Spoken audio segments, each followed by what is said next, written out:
Baik teman-teman, jadi sekarang kita membahas mengenai materi geografi ekonomi dan globalisasi. Dan aku, Ahmad Fazal Mubarak, sebagai tutor geografi Nexter, akan membawa kalian mengenai materi geografi ekonomi globalisasi. Oke, jadi apa itu geografi ekonomi? Jadi geografi ekonomi merupakan penerapan teori-teori ekonomi pada ruang lingkup keruangan geografi. Dan cakupannya apa aja? Jadi cakupannya itu mengenai kegiatan-kegiatan ekonomi, kerjasama antar negara, ideologi ekonomi, permodelan ekonomi keuangan. Lalu yang dipelajari itu berdasarkan apa aja? Jadi berdasarkan teori dasar ekonomi, yaitu keinginan dan kebutuhan, supply and demand, fixed cost and variable cost, lalu perdagangan internasional, yaitu ekspor dan impor. Nah, gimana supply and demand itu mempengaruhi gimana event atau suatu kejadian itu mempengaruhi supply and demand tadi gitu ya. Nah, jadi di sini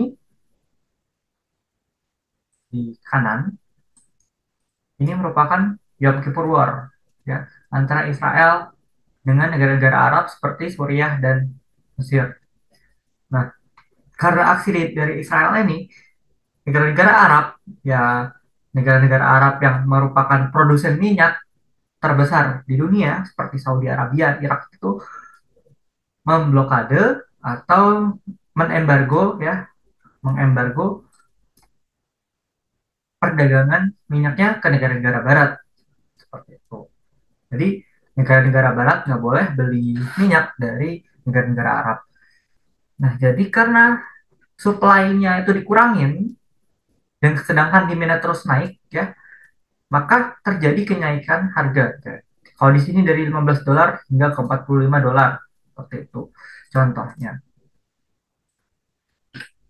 Lalu kita bahas tentang sejarah ekonomi.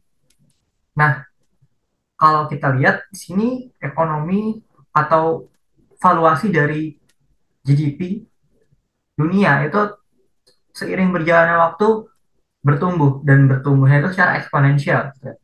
Kalau kita lihat ya ini rentang waktunya sebenarnya jauh-jauh gitu ya. Ini jauh-jauh dan malah ini yang lebih dekat gitu ya. Ini yang lebih dekat. Nah, jadi kalau apa yang menumbuhkan pertumbuhan itu ya? Apa yang membuat ekonomi ini bertumbuh gitu. Ya karena adanya inovasi. Innovation creates growth. Jadi inovasi teknologi-teknologi terbaru yang memudahkan kehidupan manusia yaitu menimbulkan pertumbuhan ekonomi. Ya karena manusianya lebih mudah untuk menggapai sumber daya alam untuk memperbaiki kondisi hidupnya. Gitu ya. Lalu ya pertumbuhan ini menghasilkan kekayaan. Ya. Nah, makin ekonomi bertumbuh, maka kekayaan itu makin tinggi lagi. Dan kalau kita lihat di sini, ya dulu kan awal bartering, gitu ya. Terus baru ditemukan sistem koin itu 600 BC gitu, before century. Nah, lalu baru ditemukan gitu ya, VOC gitu, tahun 1602 sebagai perusahaan publik di mana masyarakat itu bisa beli sahamnya. Nah, sebenarnya paling penting adalah uh, first fiat money gitu ya. Jadi Bank Amsterdam di Belanda itu buat first fiat paper money gitu. Yang kemudian disusul sama dolar tahun 1792. Nah, yang menjadi event terbesar di sini ya itu adalah Marshall Plan. Nah, Marshall Plan ini kan merupakan proyek rekonstruksi ya dari Amerika Serikat yang ditawarkan kepada negara-negara di Eropa Barat gitu, untuk mengembalikan ekonominya dan pembangunannya itu ya. Karena Marshall Plan ini ya ekonomi di Eropa Barat ini bertumbuh pesat ya. Industrinya juga cukup bertumbuh pesat sehingga bertumbuh pesatnya juga ekonomi dunia. Oke. Hmm. Lalu ada sektor-sektor dari ekonomi. Nah, di sini ada sektor produksi, yaitu sektor yang sifatnya ekstraktif ya, mengeruk sumber daya. Di sini ada pertanian, perikanan, kehutanan, peternakan, dan pertambangan. Lalu ada sektor sekunder yang sifatnya itu mengolah sumber daya, seperti pabrik-pabrik, manufaktur, konstruksi, energi, dan engineering. Lalu ada tersier, dia menyediakan jasa pada masyarakat, yaitu contohnya retail, wholesale, transportation, distribution, restoran, dan quarterner, yaitu penyediaan informasi dan teknologi, serta inovasi, yaitu ada R&D atau Research and Development, IT, robotics, e-commerce, dan segala hal yang awalannya misalnya ya di marketing, bla bla bla. Lalu ada Quinier, jadi sektor yang sifatnya itu decision making ataupun dia tidak merupakan menyediakan jasa yang tidak berbayar. Basically semua hal yang berhubungan dengan pemerintah dan non profit gitu ya. Oke, jadi gimana sektor-sektor ekonomi tersebut itu saling berkaitan. Nah, di sini ada modelnya di sektor eh, di bidang industri makanan, ya. Jadi ada primer farms yang menghasilkan produk-produk agrikulturnya seperti telur dan susu gitu ya. Lalu didistribusikan oleh sektor tersieri, ya, jasa distribusi gitu.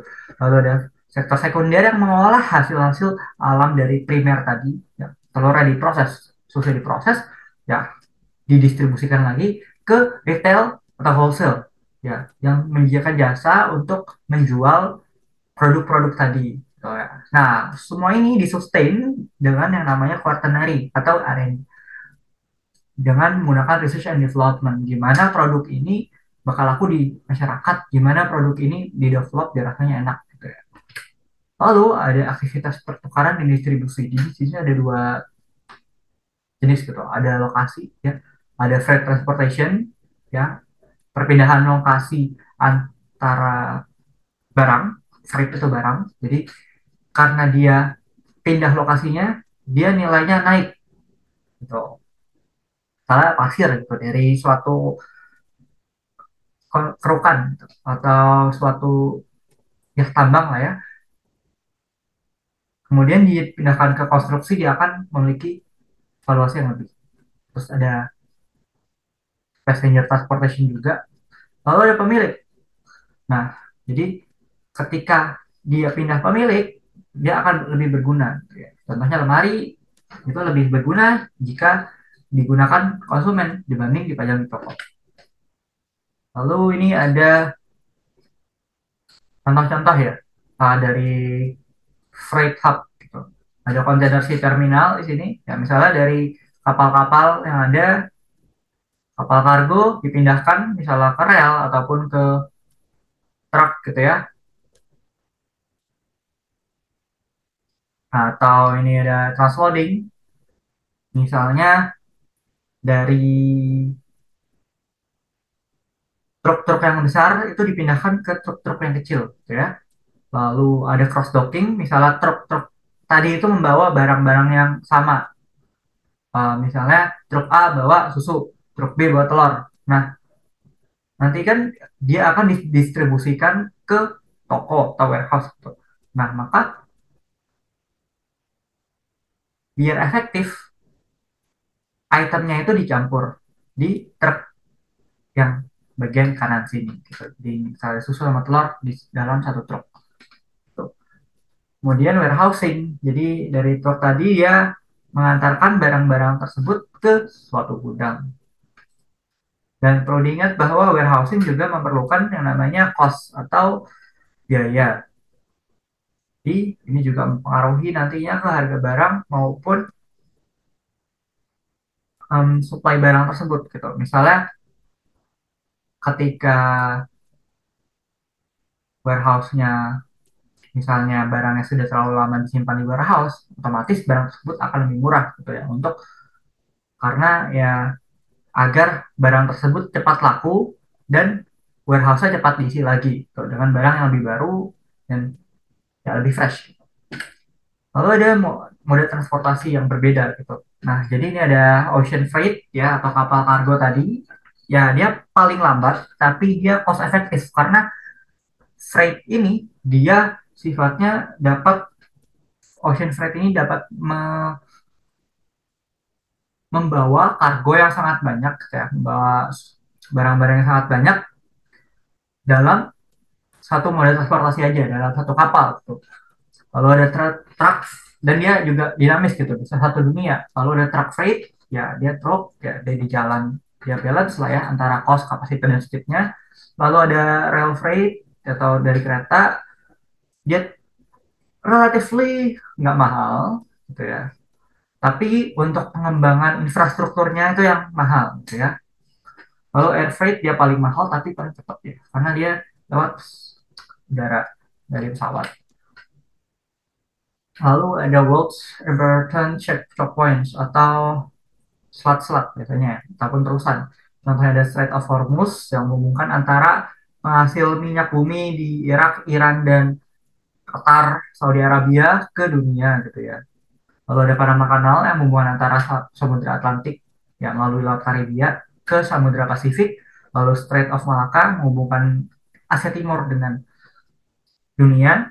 Lalu Suez Canal menghubungkan Eropa dengan Asia. Di sini kita lihat ya, ini ada volume. Kita lihat world's largest port itu contohnya ada Shanghai, Singapura, Qingdao, Tianjin, Rotterdam, gitu ya. Sama Port of New York and New Jersey, Busan juga ya. Oke. Terus ini di Malai ada Port Klang. Eh, lalu kalau untuk rutenya, bisa kita lihat ya. Nah, rutenya banyak dari Eropa gitu ya, terutama dari English Channel sini, terus dia ke East Coast USA atau West Coast USA, ataupun ini juga ramai ya di East Asia. Kalau dia lewatnya mana? Lewat Suez Canal, lewat Panama Canal, gitu, lewat Bab el Mandab, Strait of Hormuz, terus Strait of Malacca, sama Cape of Good Hope gitu. Nah ini beberapa aja. Mungkin yang mau berdagang dengan Afrika Selatan atau jalur alternatif dan Brazil.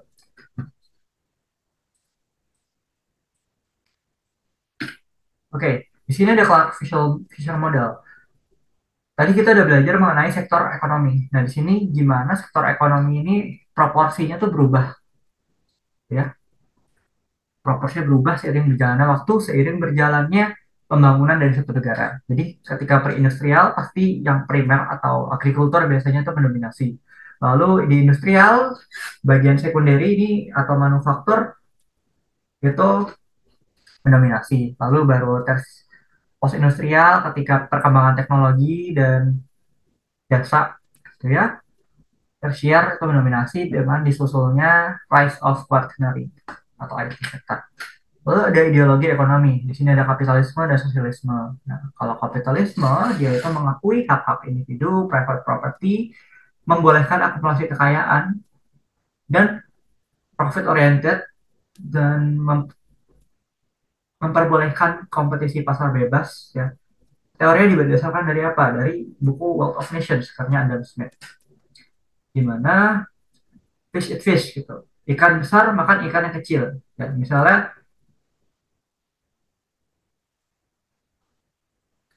misalnya ada suatu perusahaan gitu yang besar, dia pasti akan mendominasi market dibanding perusahaan yang kecil. Gitu. Market share-nya bakal lebih besar yang perusahaan besar dengan modal yang besar gitu ya. Lalu invisible hand yang mengatur pasar bebas gitu. Jadi ada kepentingan pribadi dari banyak orang maupun banyak perusahaan yang mengatur perekonomian gitu.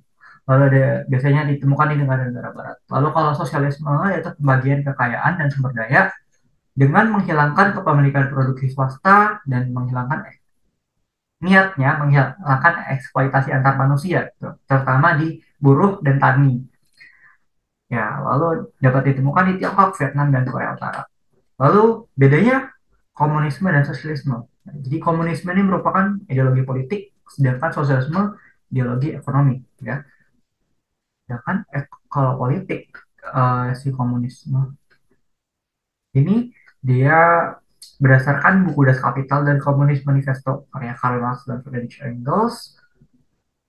Dan contoh dari praktik komunisme adalah kolektivisasi pertanian pada masa Uni Soviet. Nah, jadi ada sistem kolkhoz, jadi pertaniannya itu dimiliki koperasi. Nah, ini mirip sosialisme sebenarnya. Nah, ini baru sovkhoz, aset-aset pertanian itu dimiliki oleh negara. Nah, ini baru lebih ke komunisme. Lalu ada ideologi kapitalis. Di sini ada Keynesian dan Hayek atau Austrian Economics. Kalau Keynesian itu percaya bahwa pemerintah itu harus berperan besar dalam perekonomian. Dia harus mengintervensi melalui kebijakan-kebijakan untuk mengatur permintaan-permintaan yang ada, gitu, maupun supply-nya. Sehingga inflasi yang terkendali itu bagus, gitu, menurut dia. Tapi bagi Hayek, dia ingin pasar sebebas-bebasnya dengan minimum government intervention dan anggapan bahwa inflasi itu buruk. Lalu ideologi ekonomi di sini ada kesejahteraan campuran ya. Selain tadi kapitalis dan sosialis, ini ada kesejahteraan atau welfare, yaitu ideologi tengah yang dia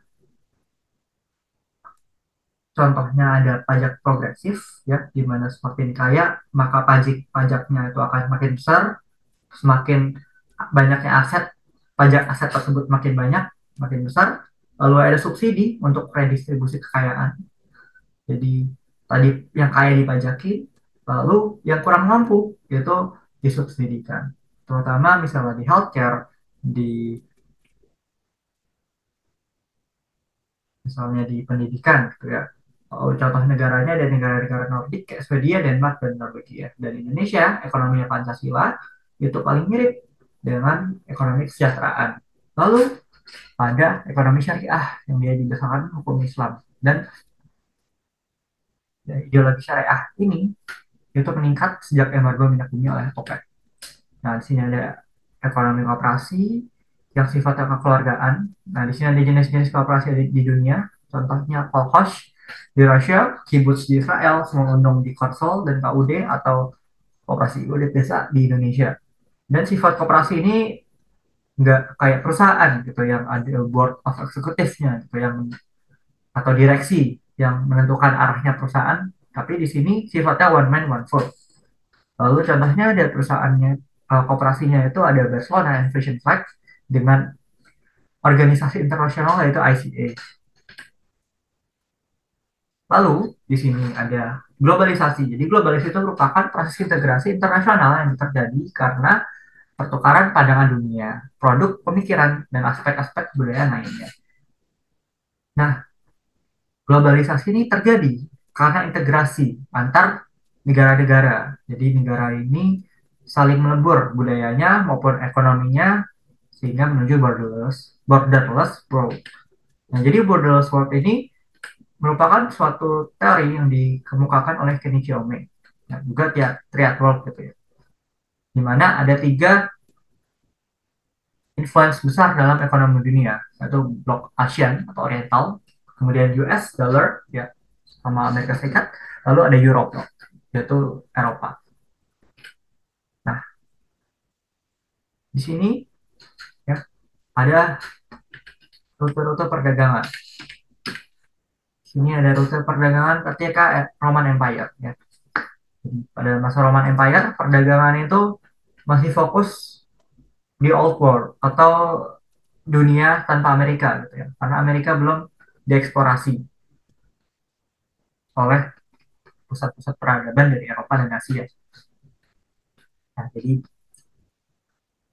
ya dia perdagangannya ya tersentral ya di Roman Empire, lalu melalui Silk Road juga ya, dari Han Empire. Jadi produk-produk dari Tiongkok, dari Han Empire itu bisa sampai ke Kekaisaran Romawi melalui Silk Road ini, melalui Asia Tengah dan Persia.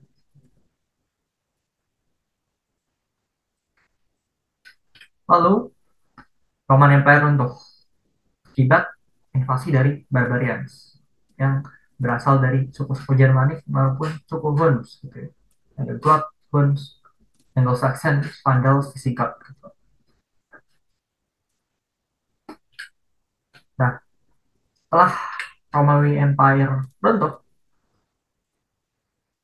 sistem ekonomi yang tadinya sudah dibangun oleh Roman Empire seperti mata uang, uang koin itu runtuh. Otomatis Eropa kembali lagi ke zaman kegelapan, di mana mereka sistem ekonominya kembali lagi menggunakan barter. Lalu masuk ke colonialization era. Jadi di sini ada slave trade ya, atau triangle trade, di mana orang-orang Europe gitu ya, orang-orang Europe ini bawa slave dari Afrika untuk dipekerjakan di plantation atau perkebunan di Amerika. Gitu. Nah, lalu di sini ada Industrial Revolution ya. Jadi Industrial Revolution ini terjadi tidak serentak, tapi bertahap tiap negaranya. Ya, dimulai dari 1840 ditemukan di Inggris ya, di Midlands yang seperti Manchester itu. Nah, kemudian dia baru menyebar itu 1850-an itu ke Jerman Barat, Netherlands, Benelux dan Prancis gitu ya. Dan baru sampai ke Rusia itu tahun 1880-an. Jadi suatu revolusi atau suatu perubahan itu secara lokasi itu bertahap persebarannya atau penyebarannya. Nah, lalu baru nih post industrial revolution ditemukan mesin uap, jadi transportasi makin cepat ya menggunakan kapal uap itu, maka globalisasi ini mulai muncul. Nah, baru post World War II globalisasi berkembang lebih pesat lagi, terutama setelah ditemukannya internet.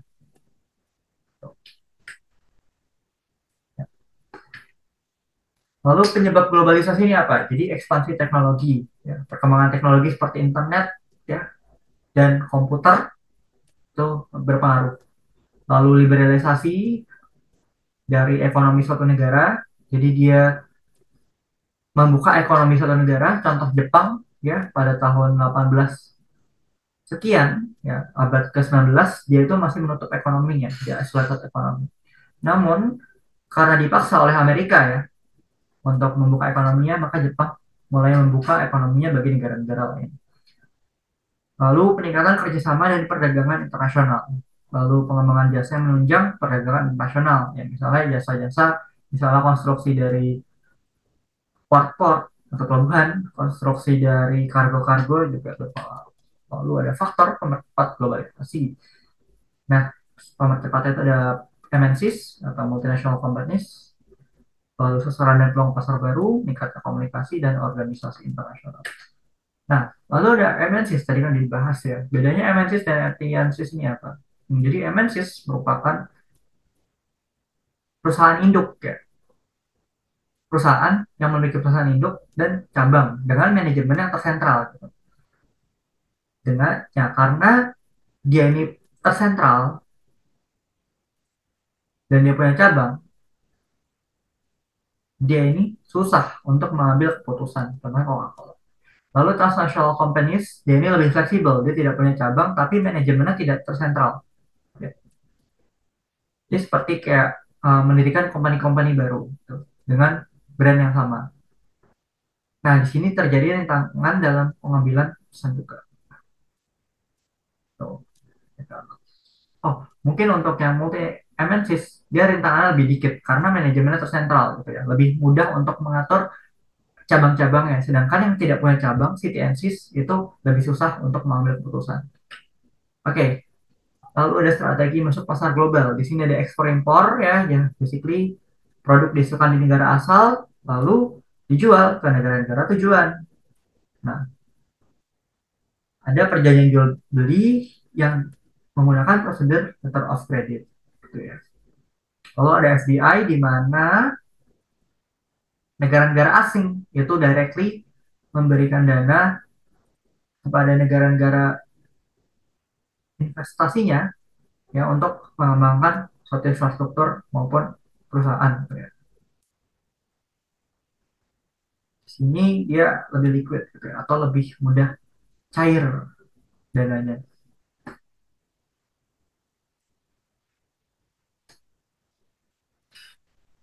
karena berupa modal tadi ya. Lalu ada assembling atau perakitan. Jadi bagian produk dari keseluruhan produk negara asal dirakit di negara tujuan. Profitnya apa? Jadi memberikan lapangan pekerjaan ya. Lalu biaya produksi lebih murah karena yang mengerjakan gajinya itu lebih murah gitu.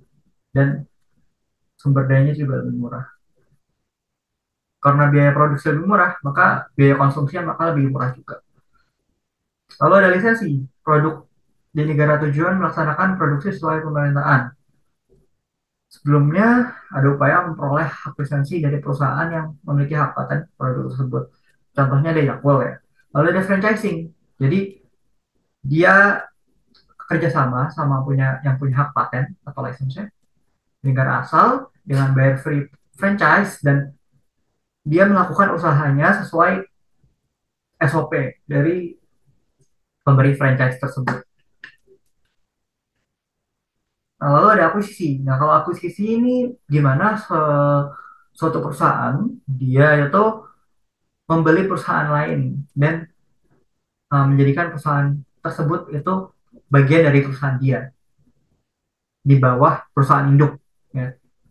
Jadi akuisisi ini lebih ke aksinya gitu ya. Jadi misalnya Meta Meta kita lihat beli WhatsApp, beli Instagram gitu, yang darinya dulu Facebook gitu kan. Lalu dalam hal ini Meta merupakan holding company gitu.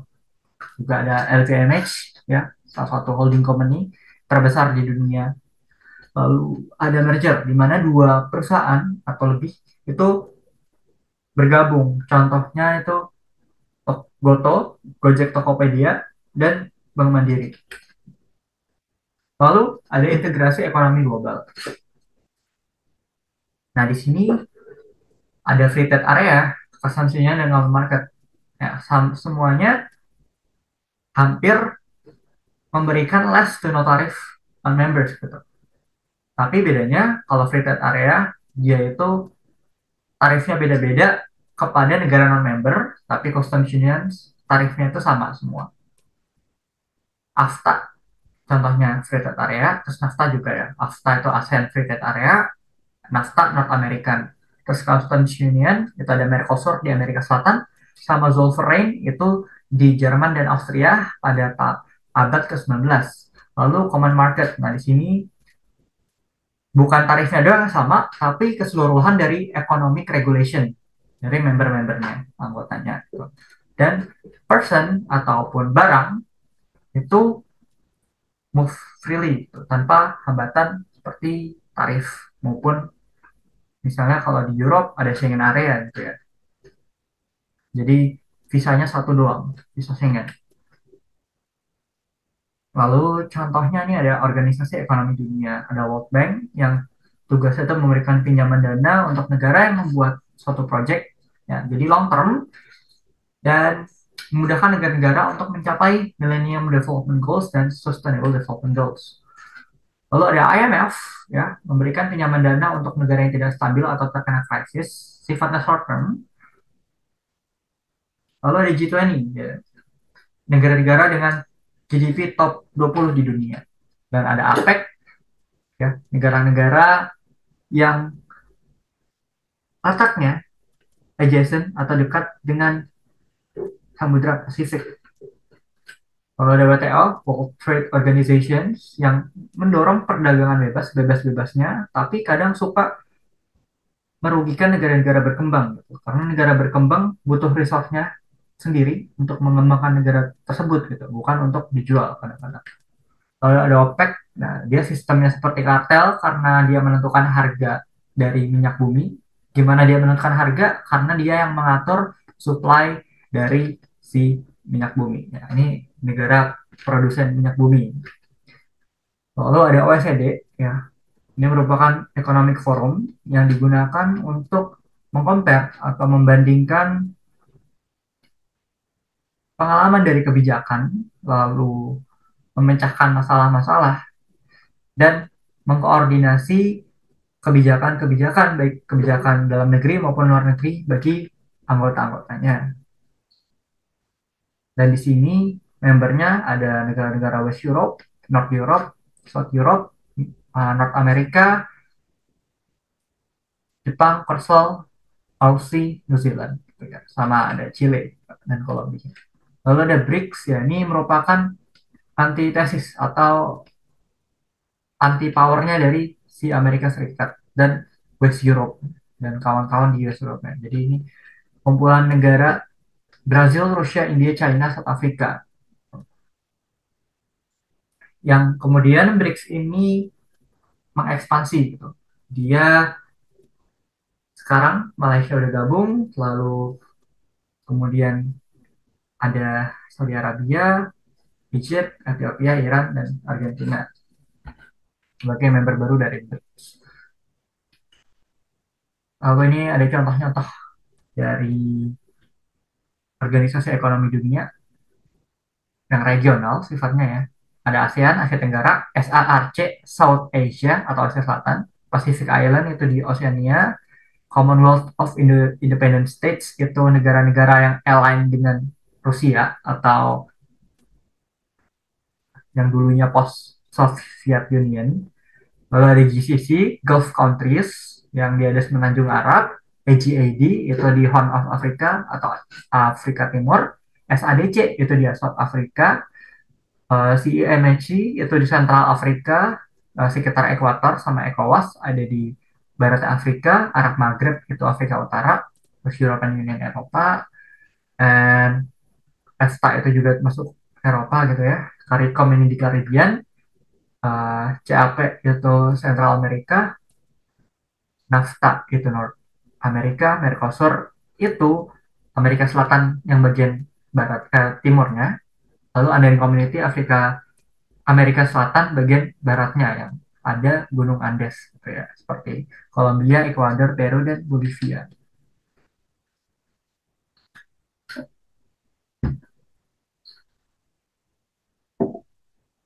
Lalu ada faktor yang mempengaruhi lokasi industri, bahan mentah, energi, transportasi, lahan, modal, tenaga kerja, pasar, aglomerasi ekonomi, kebijakan pemerintah, pertukaran mata uang. Tuh. Nah, bahan mentah ini juga berpengaruh karena apa? Karena ini kan ekstraktif gitu.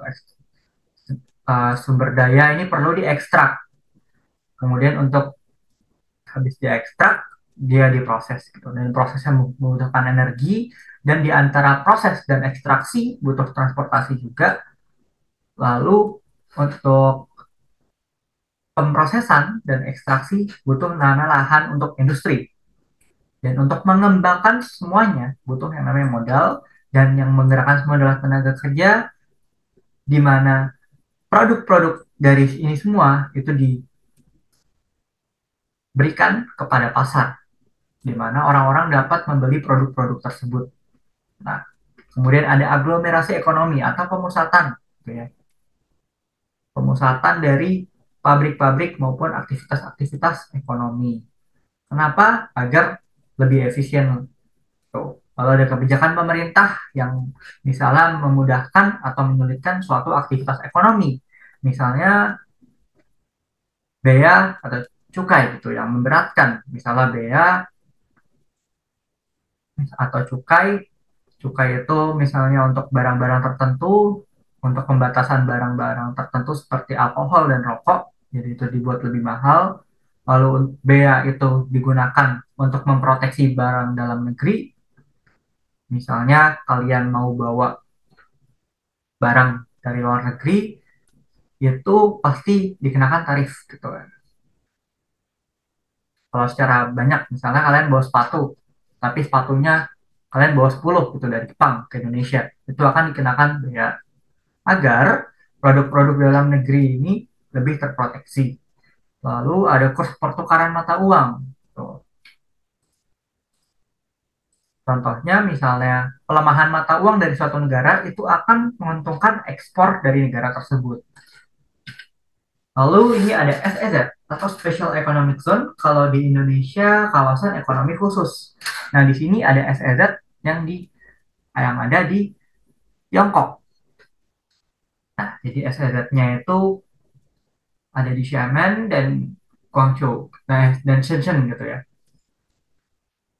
Tuh, contohnya.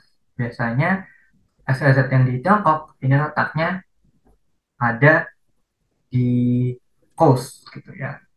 Kenapa di coast? Karena pesisir itu aksesnya lebih mudah gitu ya untuk perdagangan dunia, bisa bikin pelabuhan gitu ya. Distribusi barangnya lebih murah. Nah, kita lihat ini Shenzhen dulu dan Shenzhen sekarang. Nah, dulu Shenzhen merupakan kota nelayan di selatan Tiongkok. Ya. Dia tidak sejahtera kotanya. Lalu ada karena ada kebijakan Special Economic Zone, desa ini berubah gitu ya. Desa nelayan ini berubah menjadi kota dengan skyscrapers yang sangat banyak seperti sekarang karena pertumbuhan ekonomi. Nah, ini sendiri untuk di Indonesia.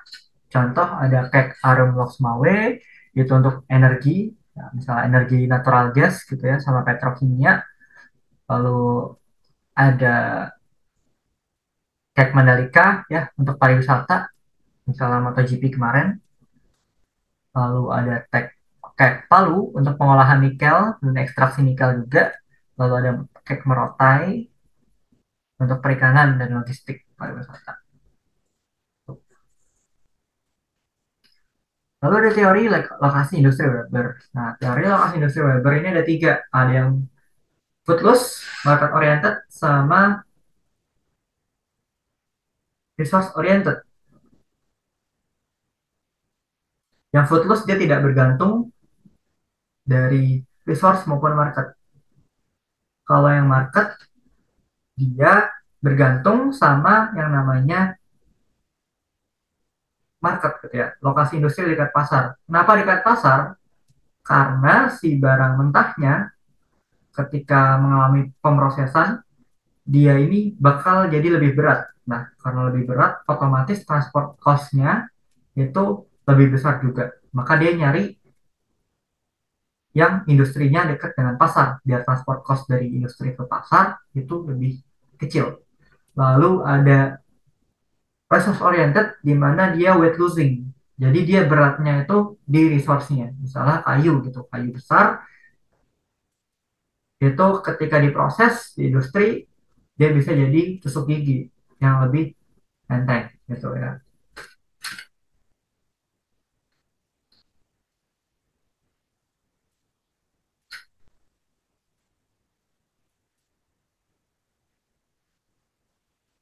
Lalu ada teori lokasi pertanian kontunen.